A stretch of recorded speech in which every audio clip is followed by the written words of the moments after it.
Punasan muna bago lagay. Kaya nakakalawang. Ayan siya.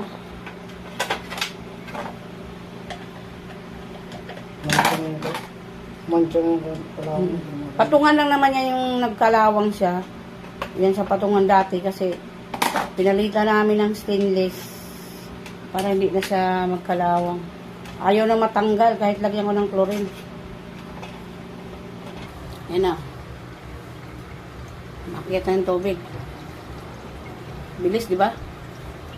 Oo. Pag napuno na yan sa gitna, tsaka doon, lalabas na yung tubig sa gripo. Hanggang dyan na lang guys, ang haba na itong vlog ko.